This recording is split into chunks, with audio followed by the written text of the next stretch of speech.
ദൈവനാമത്തിന് മഹത്വമുണ്ടാകട്ടെ. എൻ്റെ പേര് ആൻമേരി ജോസഫ്. എൻ്റെ ഇടവക സെൻറ്റ് ആൻ്റണീസ് ചർച്ച് തൈക്കാട്ടുശ്ശേരി. ഞാനിപ്പോൾ താമസിക്കുന്നത് എറണാകുളത്താണ്. എനിക്ക് ലഭിച്ച മാതാവിലൂടെ കൃപാസനം ഉടമ്പടിയിലൂടെ ലഭിച്ച വലിയ അനുഗ്രഹങ്ങളാണ് ഞാനിവിടെ സാക്ഷ്യപ്പെടുത്തുന്നത്. ആദ്യമായി ഞാൻ തീർത്ഥാടന ഉടമ്പടി എടുത്തത് ഒക്ടോബർ 19 2022 അതിനു മുന്നേ ഓൺലൈൻ ഉടമ്പടി എടുത്തെങ്കിലും തീർച്ചയായിട്ടും അത് പാലിക്കാൻ സാധിച്ചില്ല. തീർത്ഥാടന ഉടമ്പടി എടുക്കാനുണ്ടായ കാരണം എന്ന് പറഞ്ഞു കഴിഞ്ഞാൽ, എനിക്ക് PhDയുടെ ഒരു അഡ്മിഷൻ എൻട്രൻസ് വഴി കിട്ടുകയുണ്ടായി. അതിന് കേരളത്തിൽ ചെയ്യണമെങ്കിൽ നെറ്റ് ക്വാളിഫിക്കേഷൻ വേണമായിരുന്നു. ഞാൻ കുറേ പ്രാവശ്യം നെറ്റ് എഴുതിയെങ്കിലും എനിക്കത് ക്ലിയർ ചെയ്യാൻ സാധിച്ചില്ല. അപ്പോൾ എൻ്റെ അമ്മ വഴിയാണ് ഞാൻ കൃപാസനത്തെ പറ്റി അറിഞ്ഞത്. അമ്മ ഉടമ്പടി എടുക്കുകയും ഇവിടെ രോഗസൗഖ്യത്തിന് സാക്ഷ്യം പറയുകയൊക്കെ ചെയ്തിട്ടുണ്ട്. അപ്പോൾ അമ്മയിലൂടെ അറിഞ്ഞതുകൊണ്ട് ഞാൻ കൃപാസനത്തിൽ വന്ന് ഉടമ്പടി എടുക്കുകയും ചെയ്തു.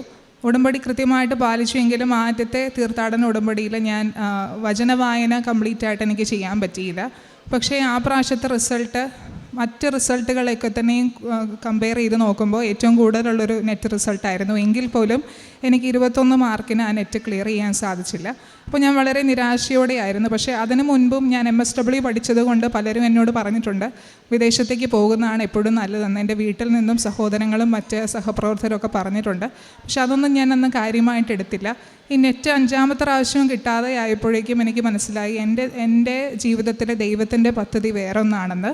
അപ്പോൾ കൃപാസന ഉടമ്പടിയിൽ ഞാൻ പൂർണ്ണമായി വിശ്വസിച്ചുകൊണ്ട് മുന്നോട്ട് പോകാൻ തീരുമാനിച്ചു. അങ്ങനെ IELTS പഠിക്കാനായിട്ട് ചേർന്നു. IELTSൻ്റെ പരീക്ഷയിൽ ലിസണിങ്ങും റീഡിങ്ങും വളരെ പാടായിരുന്നു. ശരിക്കും പറഞ്ഞു കഴിഞ്ഞാൽ എന്താണ് അവർ പറഞ്ഞത്, ആ ഓഡിയോ ക്ലിപ്പ് എന്താണെന്ന് പോലും എനിക്ക് കേൾക്കാൻ സാധിച്ചില്ല. പക്ഷേ ഞാൻ ക്വസ്റ്റ്യൻ ബുക്ക്ലെറ്റിൽ നമ്മൾക്ക് മാർക്ക് ചെയ്യാൻ തന്ന കോളത്തിൽ എനിക്ക് മനസ്സിലായ ഓപ്ഷൻസാണ് ഞാൻ ടിക്ക് ചെയ്തത്. അതിനുശേഷം ഞാൻ ആൻസർ ബുക്ക്ലെറ്റിലോട്ട് എടുത്തെഴുതുമ്പോൾ വേറെ ഓപ്ഷൻസാണ് ആരോ എനിക്ക് പറഞ്ഞു തരുന്ന പോലെ എനിക്ക് തോന്നിയത്. അപ്പോൾ എനിക്ക് കൃത്യമായിട്ട് മനസ്സിലായി മാതാവിൻ്റെ സാന്നിധ്യം എൻ്റെ കൂടെ ഉണ്ടെന്ന്. അപ്പോൾ ഞാൻ പരീക്ഷയ്ക്ക് കയറുമ്പോഴും ലിസണിങ്ങിനും റീഡിങ്ങിനും സ്പീക്കിങ്ങിനും ഒക്കെ തന്നെ പോയപ്പോഴേക്കും റൈറ്റിങ്ങിനും ഒക്കെ തന്നെ മാതാവിൻ്റെ ഉടമ്പടി തൈലവും ഉടമ്പടി ഉപ്പും തേനും എല്ലാം ഉപയോഗിച്ചുകൊണ്ടാണ് പോയത്. അപ്പോൾ അതെനിക്ക് വലിയൊരു ശക്തിയും ആശ്വാസവുമായിരുന്നു. അങ്ങനെ പരീക്ഷയുടെ ഹാളിൽ നിന്ന് ഞാൻ കരഞ്ഞുകൊണ്ടാണ് ഇറങ്ങിപ്പോകുന്നത്. ഈ പറഞ്ഞ പോലെ 2 മൊഡ്യൂളുകൾ വളരെ പാടായതുകൊണ്ട്. അങ്ങനെ ഞാൻ വീട്ടിൽ വന്ന് ശക്തമായിട്ട് പ്രാർത്ഥിക്കാൻ തുടങ്ങി. ലൈറ്റ് ക്യാനൽ പ്രയർ റിക്വസ്റ്റ് ഇട്ടു.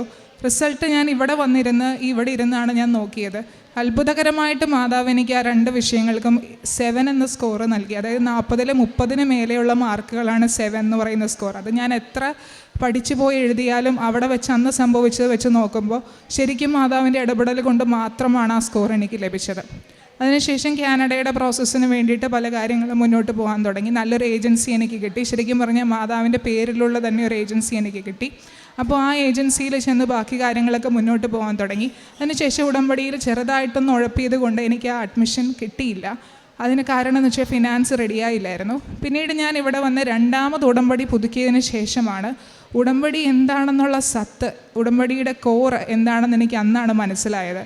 അതിനുശേഷം എൻ്റെ നിയോഗങ്ങളെല്ലാം ഞാൻ ഈശോയ്ക്ക് മാതാവിന് വിട്ടുകൊടുക്കുകയാണ് ചെയ്തത്. എനിക്ക് പല നിയോഗങ്ങളും പല സാമ്പത്തിക ബുദ്ധിമുട്ടുകളൊക്കെ ഉണ്ടെങ്കിലും ഞാൻ എല്ലാം ഈശോയ്ക്ക് മാതാവിന് വിട്ടുകൊടുത്തു. ശരിക്കും പറഞ്ഞാൽ ആ പ്രോസസ്സ് എനിക്ക് ഭയങ്കര ഡിഫിക്കൽട്ടായിരുന്നു തുടക്കത്തിൽ. ആ സറണ്ടറിങ് എന്നുള്ള പ്രോസസ്സ് വന്നതിന് ശേഷമാണ് എൻ്റെ ജീവിതത്തിലൊരു ട്രാൻസ്ഫോർമേഷൻ ഉണ്ടായത്. അതിനുശേഷമാണ് അച്ഛൻ ഈ ധ്യാനത്തിലൊക്കെ പറയുന്ന പോലെ ഉടമ്പടി ആക്ടിവേറ്റ് ചെയ്യുന്ന ആ ഒരു പ്രൊസീജിയറിലേക്ക് ഞാൻ എത്തിപ്പെട്ടത്. അപ്പോൾ ആ ആക്ടിവേഷൻ നടന്നതിന് ശേഷമാണ് എനിക്ക് തീർച്ചയായിട്ടും ഉടമ്പടി ഒരു അനുഭവമാവാൻ തുടങ്ങിയത്. അതിനുശേഷം ലോണിന് പോയി. ലോണിൻ്റെ കാര്യങ്ങൾക്ക് ശരിക്കും പറഞ്ഞു കഴിഞ്ഞാൽ വിശ്വസിക്കാനാവാത്ത രീതിയിലാണ് മാതാവ് ഇടപെട്ടത്. നമ്മൾ കയറി ചെല്ലുമ്പോൾ നമ്മുടെ ഈ മാനേജർ മാഡം 27 വയസ്സുള്ള ഈ മാഡം എന്ന് പറഞ്ഞിട്ടാണ് ഈ സാർ എന്നെ വിളിച്ച് അഭിസംബോധന ചെയ്യുന്നത്. ശരിക്കും പറഞ്ഞാൽ മാതാവിൻ്റെ സാന്നിധ്യം ഉണ്ടെങ്കിൽ മാത്രമേ ഇങ്ങനെയൊക്കെ നടക്കുകയുള്ളൂ. ഇത്രയും സീനിയർ ഓഫീസേഴ്സൊക്കെ നമ്മളെ കാണുമ്പോൾ എണീക്കേണ്ട ഒരാവശ്യമില്ല. മാതാവ് കൂടെയുണ്ടെന്നുള്ളൊരു ഉറച്ച വിശ്വാസവും സാന്നിധ്യവും ഒക്കെ തന്നെയാണ് എനിക്ക് മനസ്സിലായത്. 16 വർക്കിംഗ് ഡേയ്സ് കൊണ്ടാണ് SBIയിൽ നിന്ന് എനിക്ക് എഡ്യൂക്കേഷൻ ലോൺ പാസ്സായത്. അവിടുത്തെ മാനേജറൊക്കെ തന്നെ പറഞ്ഞു ഇത് അത്ഭുതകരമായിട്ടുള്ളൊരു കാര്യം തന്നെയാണെന്ന്. അതിനുശേഷം ഈ അഡ്മിഷൻ്റെ കേസാണെങ്കിലും ഓരോ ഘട്ടത്തിലും ഫീസ് അടയ്ക്കേണ്ട ഓരോ ഘട്ടത്തിലും മാതാവിൻ്റെ ശക്തമായ ഇടപെടൽ പ്രത്യേകമായിട്ട് ഉടമ്പടി തൈലം ഉപയോഗിച്ച് ഞാൻ പ്രാർത്ഥിക്കുമായിരുന്നു. പിന്നീട് ഇന്ത്യ കാനഡ പ്രശ്നം ഉണ്ടായിരുന്ന സമയത്ത് എനിക്ക് കുറച്ച് ടെൻഷൻ ഉണ്ടായിരുന്നു. അതോടൊപ്പം തന്നെ പലരും പറഞ്ഞു ഇനിയിപ്പോൾ പോകാൻ പറ്റുമോ, ഇങ്ങനെയുള്ള ടെൻഷൻസൊക്കെ ഉണ്ടായിരുന്നെങ്കിലും ഇവിടുത്തെ ഒരു സാക്ഷ്യത്തിൽ ഞാൻ കേട്ടു ആ ഉടമ്പടി പോകാൻ പോകുന്ന സ്ഥലത്തെ ടൈം സോണിൽ ഒരു കുട്ടി തിരി കത്തിച്ച് പ്രാർത്ഥിച്ചിരുന്നു.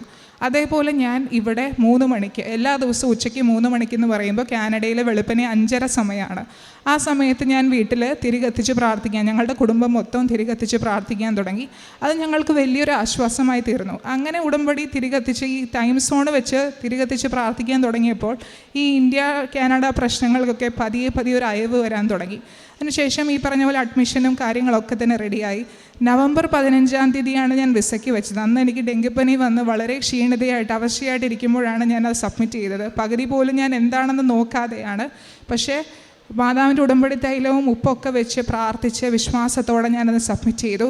കൃത്യം നവംബർ 30-ാം തീയതി എനിക്ക് വിസ അപ്രൂവായി. ശരിക്കും പറഞ്ഞാൽ അത്ഭുതം എന്ന് പറഞ്ഞാൽ അത്യത്ഭുതമാണ്. കാരണം എന്ന് വെച്ചാൽ പലരും പറഞ്ഞത് 1.5 മാസം എടുക്കും, 2 മാസം എടുക്കും, 3 മാസം എടുക്കും എന്ന് പറഞ്ഞ കാര്യമാണ്. 15-ാം തീയതി വെച്ചു, നവംബർ 30-ാം തീയതി വിസ അപ്രൂവായെന്ന് പറഞ്ഞത്. ഈശോയ്ക്കും മാതാവിനും ഒത്തിരി നന്ദി.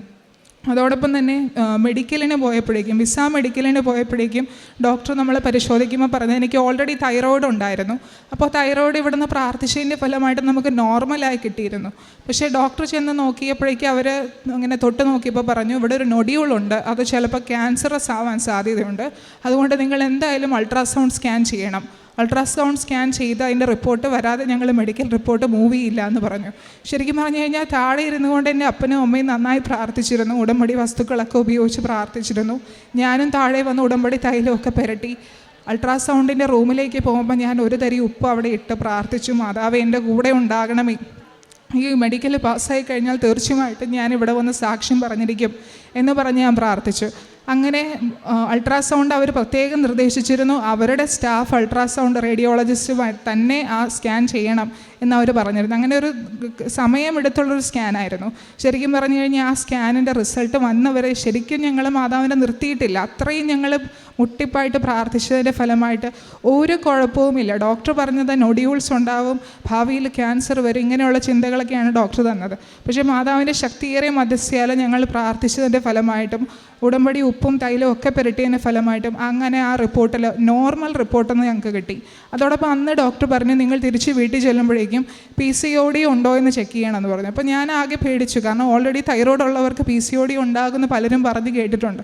അങ്ങനെ ഞാൻ കഴിഞ്ഞ ദിവസം വെൽകെയർ ഹോസ്പിറ്റലിൽ ചെന്ന് PCODക്ക് വേണ്ട കാര്യങ്ങളൊക്കെ ചെക്ക് ചെയ്തപ്പോഴേക്കും ഡോക്ടർ പറഞ്ഞു, നിങ്ങൾക്ക് ഒരു തരത്തിലുള്ള കുഴപ്പവുമില്ല. അതിൻ്റെ റിപ്പോർട്ടുകളെല്ലാം ഞാൻ അച്ഛൻ്റെ കയ്യിൽ കൊടുക്കുകയും സാക്ഷ്യപ്പെടുത്തുകയും ചെയ്യുന്നു.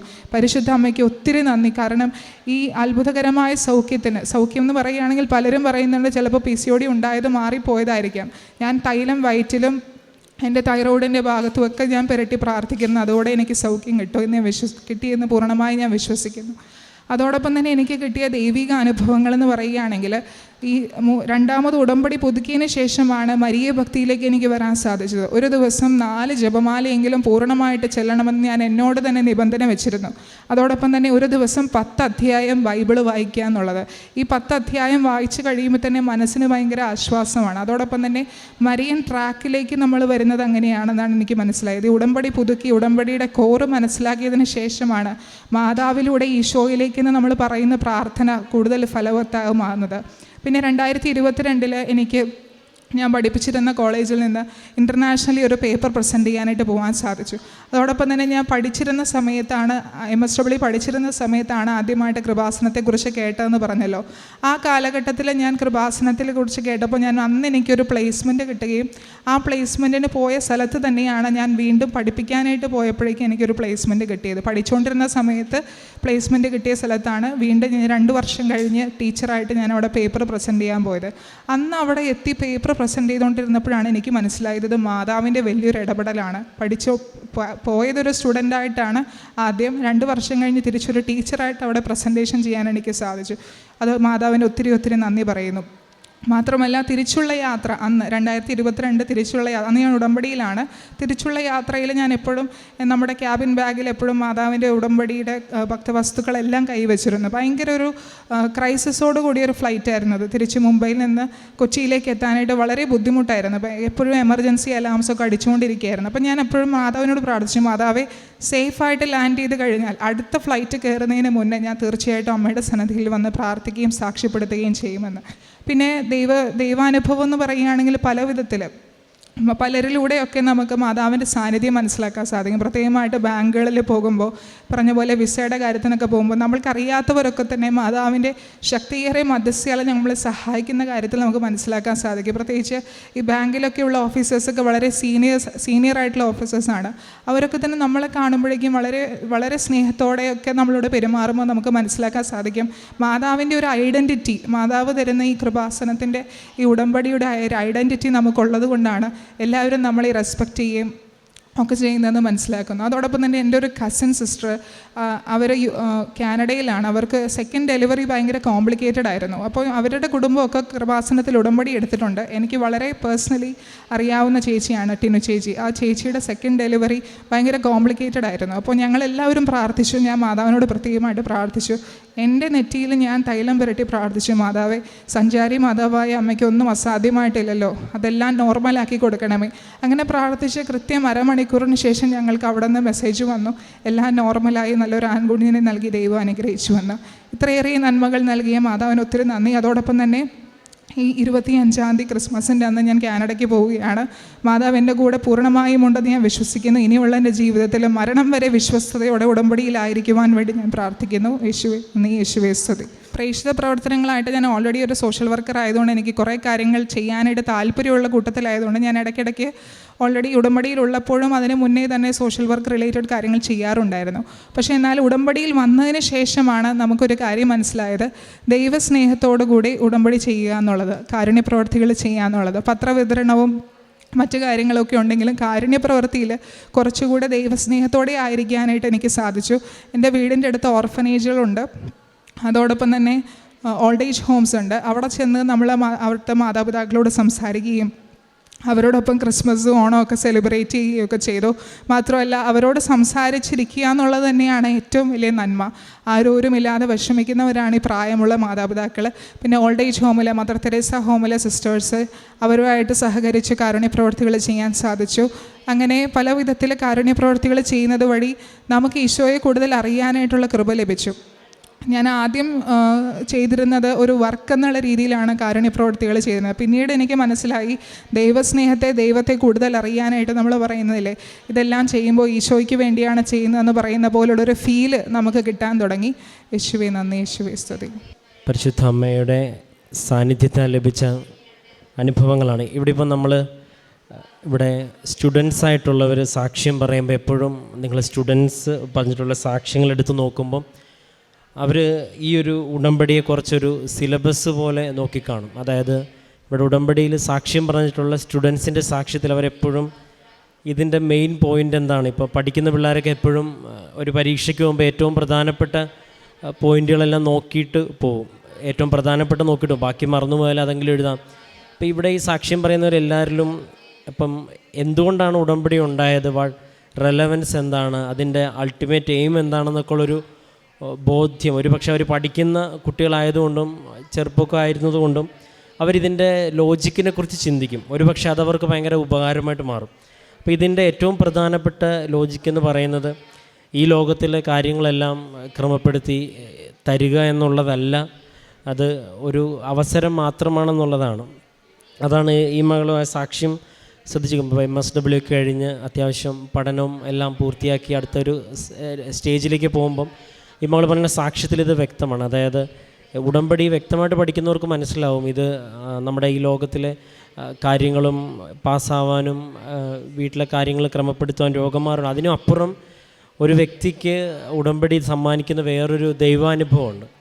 ഒരാളുടെ കൂടെ ഒരു ദൈവ സാന്നിധ്യമുണ്ടെന്ന് ആവർത്തിച്ച് ഓർമ്മപ്പെടുത്താനായിട്ടുള്ള ഉടമ്പടി വസ്തുക്കളുടെ ഉപയോഗം, അല്ലെങ്കിൽ അവരെ ദൈവം കൂടെയുണ്ടെന്ന് അവരനുഭവിക്കുന്ന തരത്തിൽ വിശ്വാസ ജീവിതത്തിൽ ഒരു വ്യക്തി ആർജിച്ചെടുക്കുന്ന വലിയൊരു ദൈവവിശ്വാസമുണ്ട്. അതൊക്കെയാണ് ഇതിൻ്റെ ഏറ്റവും പ്രധാനപ്പെട്ട കാര്യം. കാരണം നിയോഗം ഇന്ന് 6 ആണെങ്കിൽ നാളെ ഇത് വേറെ അടുത്ത 6 ആവും, അടുത്ത ആഴ്ച ആകുമ്പോൾ അടുത്ത 6 ആവും. അങ്ങനെ നിയോഗങ്ങൾ മാറിക്കൊണ്ടിരിക്കും. പക്ഷേ ദൈവത്തിൻ്റെ സാന്നിധ്യത്തിനെ കുറിച്ചുള്ള ഒരു എക്സ്പീരിയൻസ് ഒരാൾക്ക് ഉടമ്പടി കിട്ടുന്നുണ്ടെങ്കിൽ, ഇവിടെ ഇപ്പം 10,000-ത്തിലധികം സാക്ഷ്യങ്ങളിലെ വ്യക്തികൾ പറഞ്ഞിട്ടുള്ളത് അവർ കാര്യങ്ങൾ നടന്നു എന്നതല്ല പറഞ്ഞത് ദൈവം പ്രാർത്ഥിച്ച കൂടെയുണ്ട് എന്നുള്ള ബോധ്യത്തിലാണ് പറഞ്ഞത്. അതിന് വ്യത്യസ്തങ്ങളായിട്ടുള്ള ഉദാഹരണങ്ങൾ പറയണം. ഇതിൽ പെട്ടെന്ന് കാര്യങ്ങൾ, ഇപ്പോൾ ഇവിടെ സമയത്തിൻ്റെ വേഗത എപ്പോഴും നമ്മൾ സാക്ഷ്യത്തിൽ ഏറെ പ്രത്യേകിച്ച് ഈ അൾത്താരെ പറയുന്ന സാക്ഷ്യത്തിൽ പ്രധാനപ്പെട്ട, കാരണം വേഗതയുടെ പ്രാർത്ഥന എന്നാണ് ഉടമ്പടി അറിയിക്കുന്നത്.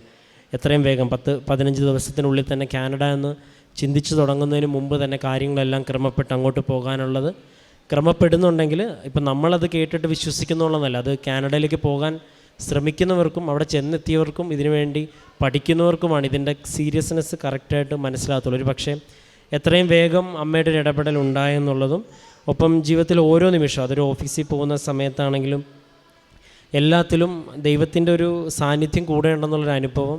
പിന്നീട് വ്യക്തമായിട്ടൊരു ഉടമ്പടി ജീവിതമുണ്ട്. അത് ബൈബിൾ വായനയാണെങ്കിലും വിശുദ്ധ ബലിയർപ്പണത്തിൻ്റെ കാര്യം പറഞ്ഞപ്പോഴാണെങ്കിലും, അപ്പോൾ ഇങ്ങനെ ഈശോയ്ക്ക് കടന്നു വരാനുള്ള വഴികൾ വെട്ടിയൊരുക്കി നന്മകൾ ചെയ്ത് കടന്നു പോകുമ്പോൾ ഈശോ നമ്മുടെ കരങ്ങൾ പിടിക്കും, അമ്മയുടെ സാന്നിധ്യം നമുക്ക് അനുഭവിക്കാൻ സാധിക്കും എന്നുള്ളതാണ് ഈ സാക്ഷ്യത്തിൻ്റെയും രത്നച്ചുരുക്കം. അപ്പോൾ ഇനിയും മുൻപോട്ടുള്ള യാത്രയിൽ ഒരുപാട് പേർക്ക് നന്മ ചെയ്യുവാനും ഒരുപാട് പേർക്ക് അനുഗ്രഹമായിട്ട് ദൈവത്തെ നൽകുവാൻ ഈ മകളുടെ ജീവിതം കാരണമാകട്ടെ എന്ന് പ്രാർത്ഥിക്കുന്നു.